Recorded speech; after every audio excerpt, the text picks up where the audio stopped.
Hola, bienvenidos todos a un nuevo capítulo de Se Activan Autismo. Hoy me acompaña Francia Castro, ella es fonoaudióloga o terapista de la comunicación. Francia, bienvenida. Buenas noches, Marisela. También agradezco el espacio, agradezco mucho la oportunidad de poder hablar de espectro autista, hablar de fonoaudiología y seguir expandiendo este mensaje de humanizar el diagnóstico. Em, y aprovechamos de paso también de comentarle a las familias, ¿cierto?, que se conecten o escuchen cómo es el trabajo de espectro autista en fonoaudiología también o en terapia de la comunicación. Perfecto, Francia. La primera pregunta tiene que ver con, hablemos de autismo y qué entendemos nosotros, la sociedad, por ser hablante y ser no hablante dentro del espectro autista, si tú nos pudieses comentar eso.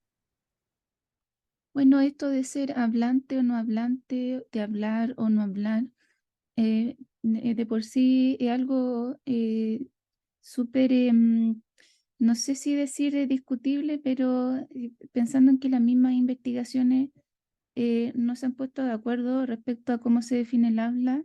Un fenómeno similar puede estar pasando a nivel de cómo nosotros definimos a personas hablantes o no hablantes. ¿Por qué? Porque cuando nosotros no consensuamos, ¿cierto? No consensuamos la definición de algo, entonces una persona puede decir, un hablante es alguien que dice palabras aisladas, o un hablante es alguien que dice oraciones. Un hablante es alguien que sí puede llevar a cabo una conversación, pero una cosa es una conversación de 5 turnos y otra de 20 turnos. Entonces es bastante relativo y hasta el momento no se han generado grandes consensos, pero algo que a mí me resulta bastante práctico, al menos desde la propia visión, es, por ejemplo, pensar en las habilidades como más adaptativas, porque algo que le preocupa mucho a las familias, por ejemplo, es si el día de mañana a mi hijo le pasa algo, si él va a ser capaz de contarme a mí.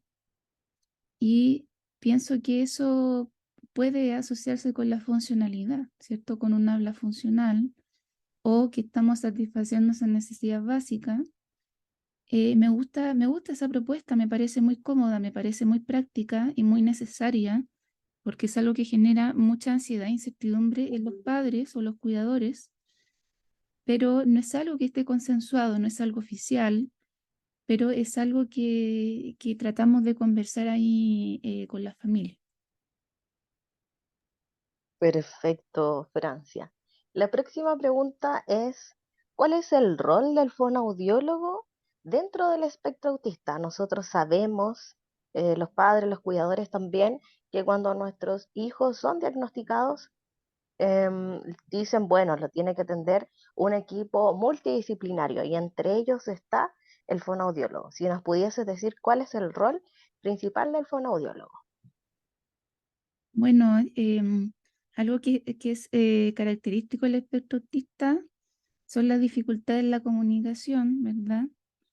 Y la reciprocidad social. Eso tiene que ver con una visión mucho más amplia respecto a lo que es el lenguaje, porque nosotros a nivel cultural siempre estamos asociando que el lenguaje es el habla y no es así. El lenguaje oral es el habla. Y el lenguaje a secas incluye lo gestual, incluye lo escrito, incluye lo simbólico, lo pictográfico. Sí, es verdad que incluye también el oral, pero el lenguaje es mucho más amplio y no es sinónimo de habla. Entonces, nosotros, ¿por qué siempre pensamos que el lenguaje es sinónimo de habla? Porque parte de nuestra cultura es el poder y la hegemonía que tiene el habla, porque somos una sociedad oralista. Entonces, toda aquella persona que no tiene un sistema de comunicación o está en línea con el habla, entonces no tiene el mismo acceso, ¿verdad? No tiene el mismo acceso ni la misma inserción social como aquella persona que no. Entonces, dicho eso, Eso es una especie como de entradilla para hablar del rol de fonoaudiología. El rol de fonoaudiología va más allá del habla, va hacia la comunicación, a los distintos formatos de lenguaje. Y eso, finalmente, a lo que vamos con eso es que la comunicación no solamente se traduce en palabras, se traduce en conductas, en miradas, en orientaciones corporales, en acciones también. Las acciones dicen mucho del ser humano. Una cosa es llegar a una casa con las manos vacías y otra cosa es llegar a la casa con un regalito, ¿no? Y creo que eso Exacto. comunica bastante porque es una acción y las acciones son potentes, hablan por sí mismas. Pero eso es un análisis que va más allá de las palabras, tiene que ver con las conductas. Y poder analizar las conductas es algo que se da mucho en fonoaudiología, o al menos fonoaudiología que se dedica al área. Y de ahí es cuando nosotros generamos el vínculo con las conductas disruptivas o las conductas problemáticas, entre comillas, ¿ya? Porque la comunicación va muy de la mano con la conducta.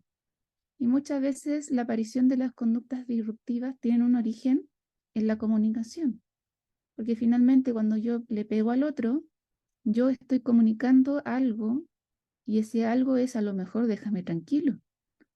Pero si yo te digo déjame tranquilo y tú no lo haces, entonces voy a tener que pegarte.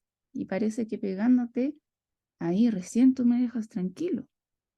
Entonces, muchas veces van a haber conductas disruptivas que reemplazan habilidades comunicativas que son más adecuadas. Y muchas veces el origen radica en el adulto o muchas veces en la visión más adultocentrista del otro. Y toda esta temática, ¿cierto? Todos estos temas, adultocentrismo, validar infancia, sistemas de comunicación aumentativa alternativo, todas esas temáticas uno también las conversa con la familia, para que generemos un vínculo, que la comunicación no es aislado de las conductas problemáticas, van de la manito. Y un fonoaudiólogo no necesita depender de un terapeuta ocupacional para trabajar la regulación conductual. Lo que pasa es que ahí aparece un fenómeno, Marisela, el fenómeno de que nosotros en la formación universitaria no se nos enseña a trabajar con estudiantes espectro autistas. Yo soy, en ese sentido, soy franca, soy transparente. A mí la universidad, si bien yo yo salí de una universidad bastante exigente, jamás se me enseñó a trabajar con esta población de niños y de repente por ciertas ocurrencias de la vida, empecé a adquirir estos contenidos y bueno, eso le pasa a muchos profesionales que no tienen la misma herramienta y por eso es que muchas familias les va a pasar que van a encontrar varios fonoaudiólogos que no saben mucho del tema de la comunicación y se dedican más al tema del habla, porque la formación universitaria no es tan integral, ya no es tan integral al punto de entender la comunicación a través de las distintas conductas. Ahora, ¿qué otras áreas se trabajan en fonoaudiología? Es muy importante también trabajar la imitación, trabajar el desarrollo del juego, porque el desarrollo del juego tiene que ver con el nivel intelectual, no es algo burdo y entretenido, no, es algo más profundo, tiene que ver con la inteligencia. Y el desarrollo de juego también es una entrada al lenguaje, porque cuando nosotros logramos juegos simbólicos, estamos adquiriendo las bases para el lenguaje, porque el lenguaje también es simbólico. Recordemos esta definición del lenguaje que va más allá del lenguaje oral o del habla. También se trabajan las distintas funciones comunicativas, se trabaja lo que es el seguimiento de instrucciones o lo que es también el lenguaje comprensivo y expresivo a nivel de la actividad y de la vida diaria. Em, y bueno, eso es parte de lo que nosotros abordamos en fonoaudiología. Muchísimas gracias, Francia. La próxima pregunta es, ¿cuáles son los métodos de comunicación para los autistas que son no hablantes? Bueno, ahí hay que hacer una diferencia porque van a haber chicos que son no hablantes pero no porque necesariamente tengan una afectación cognitiva, sino que puede haber una fluida imitación de distinto tipo, pero hay una realidad en torno a la apraxia del habla. Hay chicos que tienen apraxia del habla y por eso es que eso los lleva a tener una piedra de tope para desarrollar el lenguaje oral, pero en cambio van a haber estudiantes que tienen una afectación cognitiva, una afectación de la imitación muy exacerbada, y por eso es que entran también en la categoría de no hablante. Entonces son poblaciones distintas. ¿Por qué? Porque por un lado, este estudiante que tiene una afectación cognitiva, que tiene una dificultad en la imitación tan, pero tan exacerbada, ¿qué va a pasar? Que sus funciones comunicativas van a ser escasas, van a ser pocas, a lo mejor a diferencia de ese otro estudiante que tiene apraxia del habla, y no necesariamente sea espectro autista, sino que a lo mejor sea solamente apraxia del habla y tiene una mayor gama de funciones comunicativas. Cuando hablamos de funciones comunicativas, estamos hablando de pedir, de repetir, nombrar, responder preguntas, eh, también hacer comentarios. Todas esas son ejemplos de funciones comunicativas que muchas veces en chicos de mayores dificultades no las vamos a encontrar. Vamos a encontrar pedidos, pero muy básicos. Entonces, dentro de esta categoría de no hablante también hay una heterogeneidad, también hay muchas diferencias. No es que sea una masa homogénea donde todos los chicos tengan las mismas características, no, porque van a haber chicos que tienen afectación cognitiva y otros que no. Ahora estamos diciéndolo desde un punto de vista que se entienda. Sabemos que el fenómeno no es blanco y negro, sino que tiene matices, y algo que pasa muchas veces en la realidad de los chicos que tienen mayores dificultades es que como la imitación está tan, pero tan afectada, uno le pregunta a los padres si este niño imita y dicen, no, este niño no imita. Y deambula y lo vemos más desconectado. Si es un chico que no imita, ahí es difícil que le enseñemos un sistema de comunicación a base de escritura o a base de gestos, porque enseñar un gesto requiere habilidades de imitación también de gestos. Pero si la imitación está tan afectada, es difícil implementar un sistema de ese tipo. Entonces, con estos chicos, uno tiende a usar el sistema de intercambio de imágenes, o también llamado PEX, que es una metodología ampliamente divulgada en el mundo. Yo tengo una lámina donde aparece un pan. Yo como estudiante esa lámina se la entrego a mi mamá y ella me da un pedazo de pan a cambio. O también están estas otras alternativas del uso de una app, de una tablet, y eso es pensando en el perfil de aprendizaje de este tipo de estudiantes. Ahora, cuando hay más aprendizaje adquirido y habilidades de imitación también más fluidas, uno tiene la posibilidad de abrirse a otro formato de sistema de comunicación, a lo mejor algo más gestual, algo más asociado a la escritura, algo más asociado claro, a apps de tablet, pero con escritura y salida de voz, que es distinto a tener una aplicación de tablet con imágenes, porque ya se está retirando esa ayuda visual, es mucho más simbólico, cuando es solo palabras. Muchísimas gracias, Francia, por la información también de que sé que existen diferentes aplicaciones. También lo he podido como investigar. Francia, la siguiente pregunta creo que es una de las más comunes. Es si puede ocurrir que un autista hablante pase a ser no hablante y viceversa. Que un autista hablante pase a ser no hablante, eso sucede eh, con frecuencia y es natural y esperable que suceda, considerando la naturaleza dinámica del ser humano. y que la vida y el diario vivir también es dinámico, no es algo estático. El ser humano tiene también su montaña rusa de contexto, de situaciones, porque la vida también es así, la vida tiene momentos complejos y momentos que son de más calma, pero que un estudiante no hablante sea hablante, eso es mucho más difícil, porque si la base es no hablante, ¿qué pasa? No es esperable que yo, por ejemplo, no sepa mantenerme sentado y mágicamente yo camine y después vuelva a mantenerme sentado si yo estoy haciendo una analogía desde el punto de vista psicomotor, ¿cierto? O que yo nunca haya andado en bicicleta y uso scooter y de repente mágicamente me transformo en un ciclista y después vuelvo a andar en scooter desde el punto de vista psicomotor.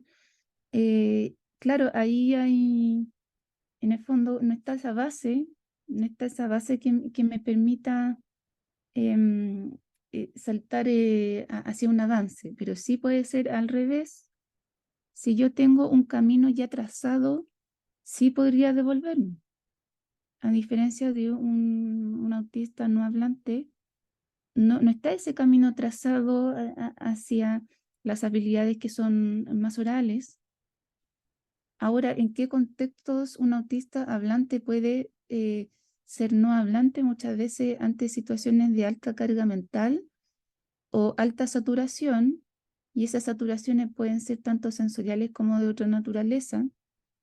Y ante eso también los sistemas de comunicación pueden ser una gran herramienta, em, porque cuando se está estresado, porque hay exceso de información, hay exceso de estímulos o hay exceso de carga cognitiva, entonces una forma de usar apoyos es a través de un sistema de comunicación, a través de la escritura, a través de un gesto que yo previamente haya consensuado con el entorno.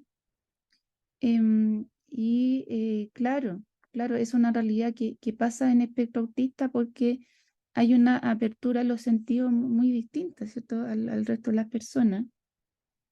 Y si yo hablo, creo que exploto, creo que no pararé de llorar. Si yo hablo, no quiero liberar esa caja de Pandora, que es el habla cuando yo estoy desregulada. Prefiero colocarte o entregarte una tarjeta que diga, ahora estoy mal, cuando esté mejor, te cuento todo. Yo prefiero tomar esa medida preventiva porque si yo ahora te digo lo que me pasó, yo puedo desatar esta caja de Pandora y no sé hasta dónde pueda llegar.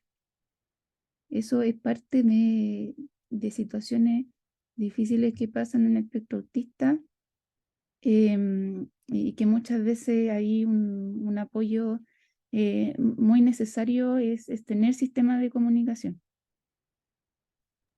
Entiendo, Francia. Francia, también otra de las preguntas súper importantes es que los profesionales no hacen milagros también, ¿no? Y tienen que sí o sí trabajar en conjunto con los padres y cuidadores. Por eso te quiero preguntar cuál es el rol de los padres y cuidadores para fomentar la comunicación en sus hijos. Es importante el cambio de conductas, ya es importante el cambio de conductas y generar cambio de conducta en los adultos también tiene que ver con hacer una reflexión y una contrapregunta respecto a la cultura adultocentrista que nosotros tenemos. Nuestra cultura adultocentrista promueve que el adulto es eh, un personaje o es una entidad de poder por sobre el niño, por sobre la infancia, y por lo tanto, ¿qué pasa? Siempre estoy buscando los errores y el problema en el otro, en el niño, pero me es difícil visibilizar los propios defectos. Entonces, ahí el rol de los cuidadores y de los padres es empezar a generar cambios conductuales en ellos mismos, porque tenemos que reflexionar aquí quién es el que tiene dificultad y tiene el diagnóstico son los niños. Quienes están en pleno proceso de desarrollo son los niños. Se supone que los adultos ya terminaron su proceso de desarrollo y de madurez neurológica. Se supone que ellos son quienes no tienen el diagnóstico muchas veces. Se supone que ellos son quienes tienen que demostrar madurez, madurez, sensatez, y tristemente no siempre vamos a ver todas esas competencias que uno esperaría en un adulto. Entonces, si nosotros desde ese punto de vista como lógico lo visualizamos, entonces comenzamos a identificar que como adultos tenemos muchos defectos y cometemos muchos errores. Y uno de esos errores es pretender que los chicos se adapten a nosotros, siendo que quienes tienen la dificultad son ellos. Entonces, enfrentar la cultura adultocentrista creo que es una misión que deben tomar los cuidadores y la familia para poder generar mayores instancias de aprendizaje y de validar, ¿cierto? De validar a la persona autista. Y muchos de los obstáculos que puede haber en cuanto al desarrollo y la comunicación son los círculos viciosos que se dan en el hogar. Los hogares tienen muchos círculos viciosos que no fomentan el progreso, no fomentan el aprendizaje. Y eso tiene que ver, por ejemplo, con que los chicos no necesitan comunicarse. El ser humano se comunica en la medida que lo necesita, pero si constantemente tiene los objetos a la mano, tiene las comidas o los juguetes o las actividades de interés, llegar y sacar es muy difícil que haya un esfuerzo previo para tratar de comunicarme. No lo necesito, entonces si no lo necesito no lo hago y por lo tanto se pierden años importantes de neuroplasticidad cerebral o de avances, ¿cierto?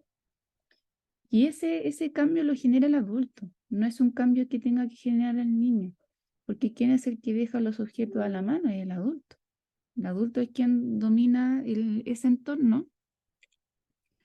También muchas veces los adultos empiezan a entregarle mucho énfasis a que los chicos se aprendan los colores, aprendan los números, todos los animales de la vida, pero si nosotros lo pensamos bien, este niño a lo mejor se sabe todos los colores de la vida, pero no es capaz de pedir agua.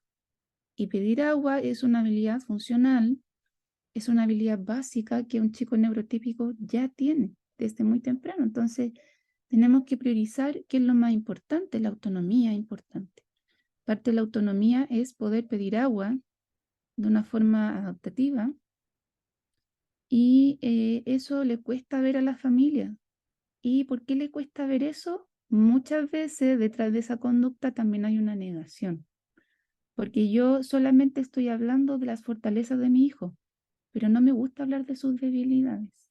No, si este niño es tan autónomo, porque siempre trata de agarrar las cosas él y de hacerlas solito. No, si mi hijo es muy autónomo, pero detrás de esa autonomía hay un niño que evade la comunicación y prefiere armar una torre de sillas antes que pedir ayuda. Pero entre eso y decir que mi hijo es autónomo, yo prefiero decir que mi hijo es autónomo. Entonces, de ahí que podemos observar que muchas familias dan gran énfasis en enseñar contenidos que los niños ya dominan muy bien, pero me cuesta visibilizar las dificultades y por lo tanto dejamos de crecer y dejamos de superar las dificultades. Y eso también puede ser un obstáculo para los aprendizajes. Los primeros años de la vida de los estudiantes son cruciales para trabajar las debilidades porque el sistema neurológico es mucho más receptivo a los cambios, ¿cierto? Y a los aprendizajes.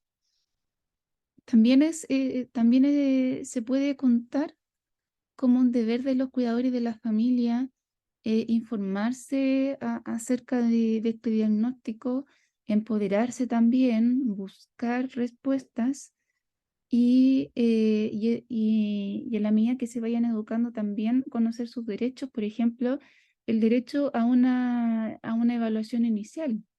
A mí me ha tocado ver varios casos de familias que han pasado por un proceso de evaluación y nunca le han mandado un informe.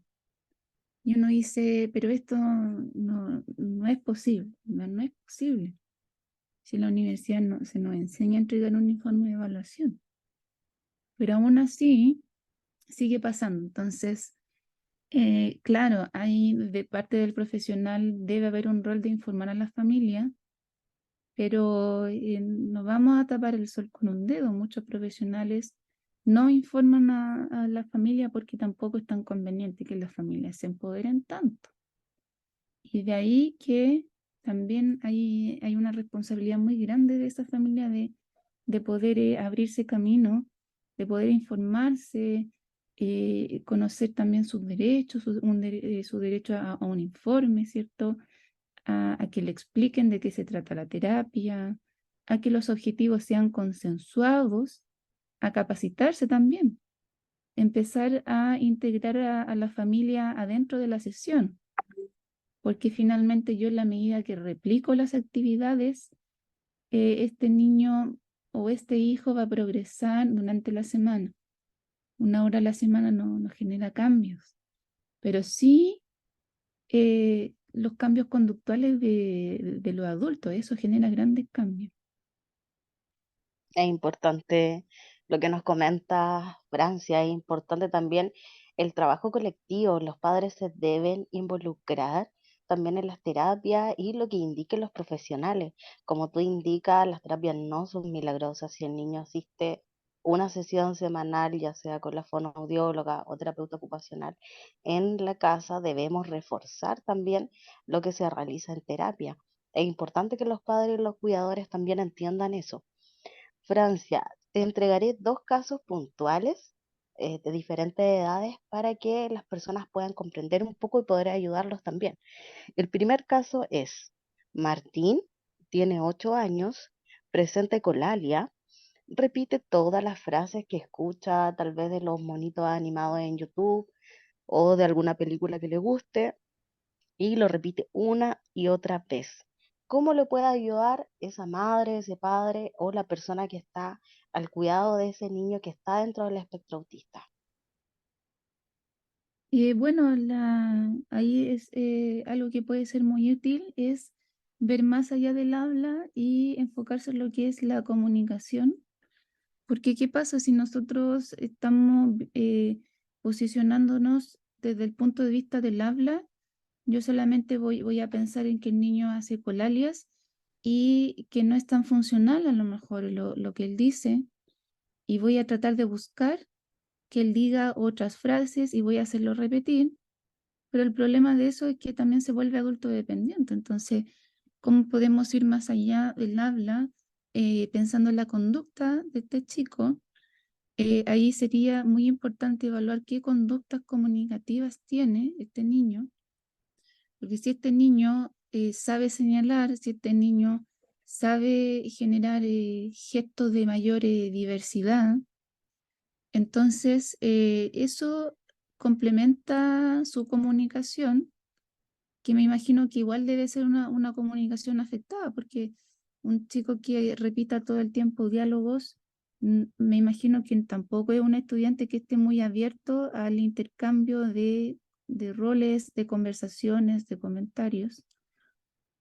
Otra cosa que es interesante considerar es que dada la edad de este chico, existe la posibilidad de que el habla quizá no sea tan funcional. Volviendo un poquito atrás con ese término, estamos pensando en un habla funcional como aquella habla que me permite satisfacer las necesidades básicas del día a día. Y esto quiere decir no basándome en la casa donde todo el mundo le adivina, no. Esto es basándome en colocar a este niño en un lugar desconocido y que él se sepa defender hablando.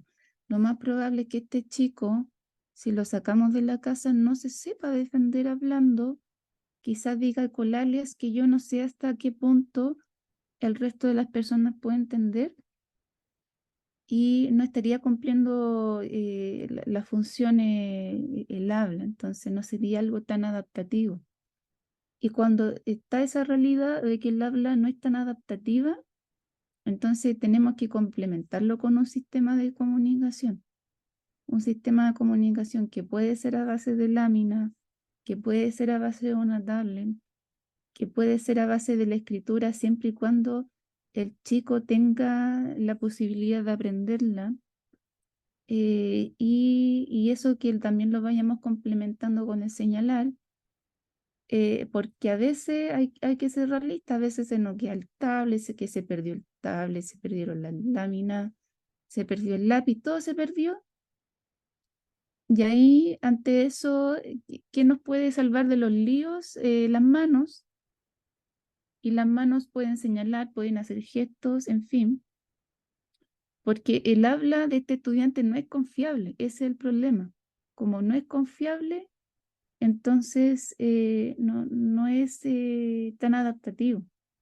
Difícil que se defienda este niño solo hablando. Mira, esta es una historia. Esta historia, a mí me encanta contar historias, yo siento que aprendo mejor. Este era un niño de mayor dificultad, que era el hijo de una presidenta de, bueno, estas agrupaciones de autismo. Y este niño, bueno, ahí me contaba la presidenta que había momentos en que él decía, espagueti, espagueti, espagueti. Cuando uno escucha esa palabra, uno dice, es difícil que esta palabra sea de la propia cosecha de este niño, porque lo más probable es que la haya escuchado de la tele, porque nosotros los chilenos, nosotros no hablamos de espagueti, nosotros decimos tallarín, ¿verdad? Entonces Así probablemente es. sí, claro, exactamente. Cuando pasa eso, uno ahí sospecha esto es más una ecolalia, más que a lo mejor una palabra espontánea. Entonces, ¿qué es lo que pasó después? La mamá asoció a si el niño dice espagueti, es porque quiere espagueti y le hizo fideo, le coció fideo y este niño no se lo comió. Ya le sirvió y todo y no se lo comió. Entonces, el habla engaña, ¿cierto? El cuando hay mucha ecolalia o habla muy ecolálica, el habla engaña. Pero ¿qué es lo que nos delata? Las conductas. Las conductas nos delatan. ¿Qué conducta hubiese delatado a este chico que de verdad quería fideo? Haberle tomado de la manito a la mamá, llevarla al mueble y haber sacado el paquete de tallarines. Eso hubiese delatado más al chico de que quería espagueti, no el habla, porque posiblemente el habla era un recuerdo solamente, o a lo mejor una autoestimulación que me gusta esta palabra y yo por eso la repito, que puede pasar. No sé si se entiende la idea. Sí, Francia, una pregunta adicional para las personas también que nos estaban escuchando. ¿La ecolalia es permanente? Por ejemplo, en este mismo caso de Martín, que tiene 8 años, es probable que si se trabaja con los profesionales adecuados, en este caso un fonoaudiólogo, puede disminuir, puede desaparecer la ecolalia, o es algo que probablemente esté siempre presente. No, si esto se trabaja, o si no, no existiría la terapia, ¿verdad? Ahora que la terapia sea de calidad, ese otro cuento, ¿cierto? Pero si uno quiere trabajar la ecolalia, desde ya es importante decirle a las familias que la ecolalia no se vence haciéndolo repetir, porque uno entra al círculo vicioso de la ecolalia haciéndolo repetir al niño. Es más de lo mismo. No es que yo no quiero que repita el guión de la tele, ahora quiero que repita lo que yo digo. Ya eso sigue siendo ecolalia. Entonces, ¿cómo romper con el círculo vicioso de las ecolalias? Enseñando conducta, enseñando más conductas comunicativas y también trabajando la comprensión, porque muchas veces el origen de la ecolalia radica en las dificultades comprensivas. Entonces, nosotros, por ejemplo, cuando no entendemos una pregunta, yo no sé si a ti te ha pasado, Marisela, que a veces te dicen una pregunta así como extraña. Uno dice, me está preguntando algo, no sé si estará mal redactado, pero uno se pone a analizar la pregunta y uno dice, ¿En qué lugar de tu escuela el otro día supiste que Marisela tenía una mochila? ¿En qué? Uno hace ese ejercicio en silencio, ¿verdad? Esta persona Sí, me hizo una pregunta tan larga y yo tengo que quedarme ahí como pensando, ¿en qué lugar del colegio? Yo no sé si te pasa eso, que cuando alguien te hace una pregunta y tú no entiendes esa pregunta, tú la repites. y uno la vuelve a releer, la vuelve a releer. Sí, eso Mm. pasa bastante. Exactamente, eso quiere decir que te cuesta comprenderlo y eso también le pasa a los chicos con trastorno de lenguaje, que cuando no entienden una pregunta la repiten, pero cuando la comprenden, la contestan. Entonces, muchas veces la ecolalia tiene su origen en las dificultades comprensivas, esa es como la profundidad del iceberg. Entonces, si nosotros solamente nos quedamos con la punta del iceberg, haciendo al niño repetir cosas diferentes, es más de lo mismo. Finalmente nosotros no estamos interviniendo lo neural, ¿cierto? O sea, lo medular. No estamos haciendo una intervención efectiva, sino que lo efectivo sería trabajar más la comprensión de ese estudiante y la comprensión eh, en qué medida, por ejemplo, comprende las preguntas. Hay preguntas que son abiertas, hay preguntas que son cerradas, preguntas que son más concretas, preguntas que son más abstractas. Y si nosotros estamos más o menos familiarizados de qué se trata el espectro autista, vamos a comprender que los chicos, uno no va a empezar con preguntas abstractas. Y adivina, Marisela, que eso es lo primero que le preguntan los adultos a los niños. Lo primero es una pregunta abstracta. ¿Por qué estás haciendo eso? ¿Por qué? ¿Por qué? Ese creo que es una de las preguntas más complejas que hay, el por qué. Pero es distinto cuando yo empiezo a preguntarle cuál es, y hay tres opciones, o dónde, y uno habla de un lugar concreto. Si un niño no puede responder esas preguntas que son más concretas, menos va a responder una pregunta más abstracta. El cuándo también puede ser abstracto, porque las nociones temporales son conceptos que uno no ve, ¿verdad? Son más imaginativos. Entonces, en estos chicos, hablar del futuro, hablar del pasado, también puede ser un lío si es que no domina información más concreta. No sé si se entiende eso. Sí, se entiende perfectamente, Francia. Y la última pregunta, Francia, es el segundo caso. Ya vimos el de Martín, que tiene 8 años, y ahora el caso de Julieta, que tiene 25 años, es una adulta, ¿cierto?, que está dentro del espectro autista, dice palabras sueltas y solo la mamá, el papá o el cuidador le entiende lo que quiere comunicar. ¿Cómo nosotros podemos trabajar? ¿Cuál podría ser el método de comunicación que podríamos trabajar con Julieta para que ella se pueda comunicar con otra persona? Porque ¿qué sucede si la cuidadora tiene que hacer trámites, salir, viajar y otra persona anexa se tiene que hacer cargo de Julieta, que es dependiente, ¿cierto? ¿Cómo se puede trabajar? ¿Existe algún método para aquellos padres que tienen hijos que son adultos y que son dependientes?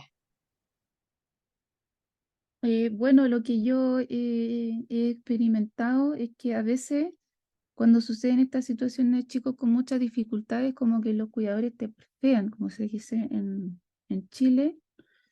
¿Por qué? Porque uno les dice, es necesario que esta señorita tenga un sistema de comunicación porque sabemos que el habla de esta chica no es un habla funcional, no es un habla adaptativa. Entonces vamos a tener que implementar algo que complemente ese habla, porque a través de las palabras aisladas es difícil contarle al papá o a la mamá que alguien me hizo daño. Pero ¿qué pasa cuando los chicos saben señalar? ¿Quién es el culpable? Y ahí yo señalo, ¿verdad? Es muy necesario que los chicos aprendan a señalar y eso lo complementemos con otro sistema de comunicación que puede ser a base de lámina o a base de una tablet, porque el señalar muchas veces nos va a sacar de unos líos complejos porque el tablet se queda, las láminas se pierden, ¿verdad? Y porque el culpable posiblemente, como lo delatemos a través de señalar. Pero ¿cuál es la piedra de tope muchas veces? Que uno trata de transmitirle esta necesidad a la familia y la familia muchas veces se queda con la idea de que no es necesario, porque total, yo lo entiendo. Total, yo sé lo que quiere. Entonces, el problema, la problemática no es esa, sino que tiene que tener habilidades para vivir en sociedad, ¿cierto? Para insertarse, porque la casa siempre es la zona de confort, y que no es real, no es real el hogar. Nosotros salimos de la casa hacia afuera y esa es la realidad, y la realidad es difícil. La realidad está llena de desafíos y mientras yo tenga la mayor cantidad de herramientas, también podría enfrentarlo mejor.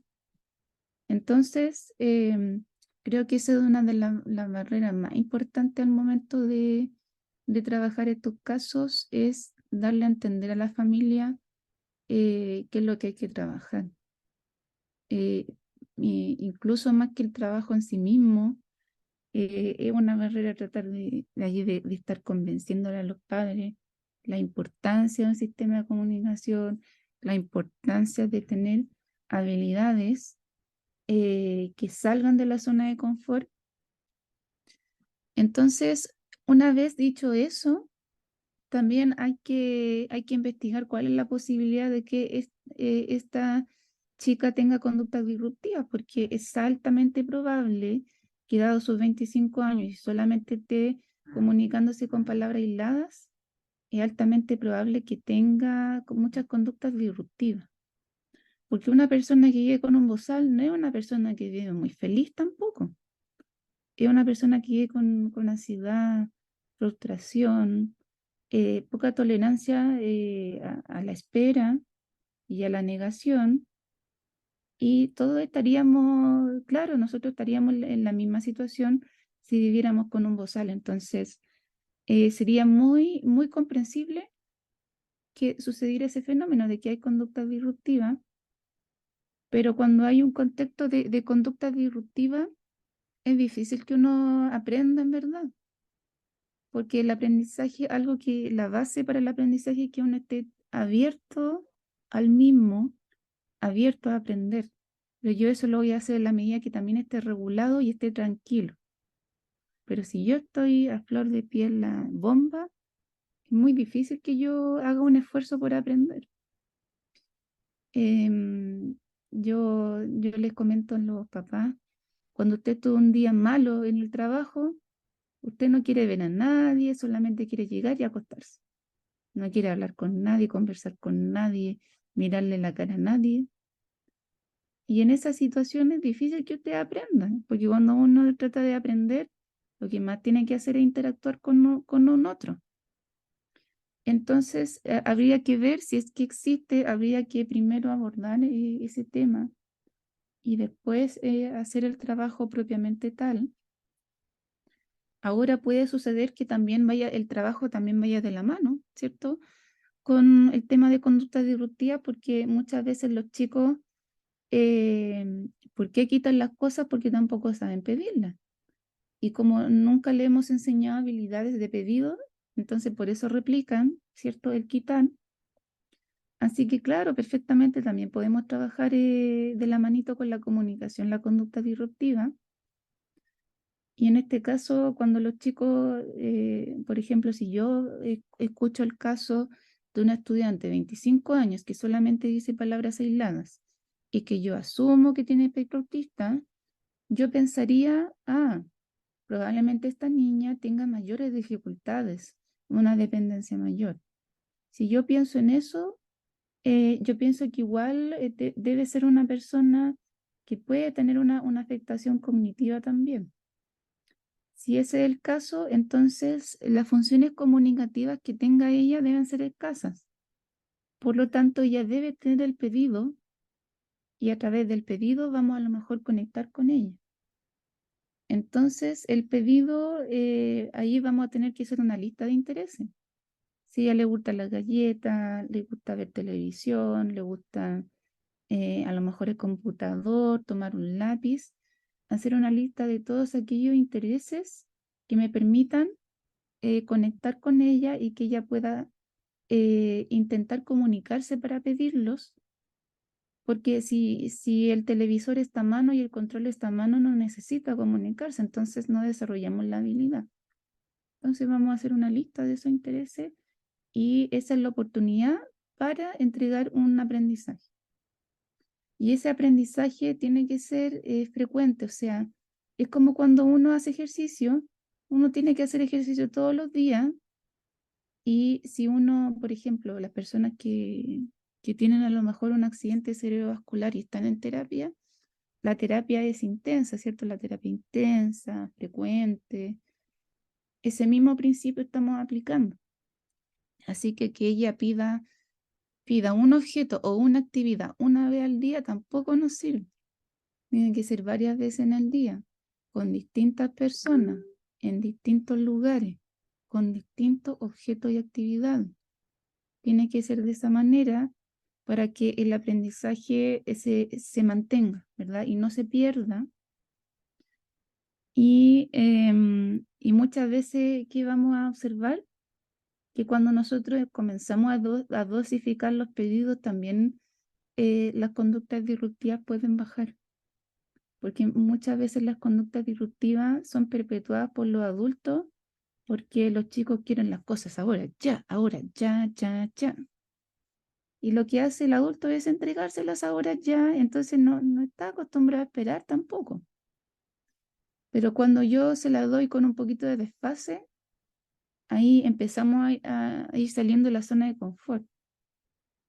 Entonces, ya, mira, te voy a dar este pedazo de pan a cambio de un ejercicio de señalamiento, puede ser. Pero si te das cuenta, ya no es un pan entero, es un pedazo de pan.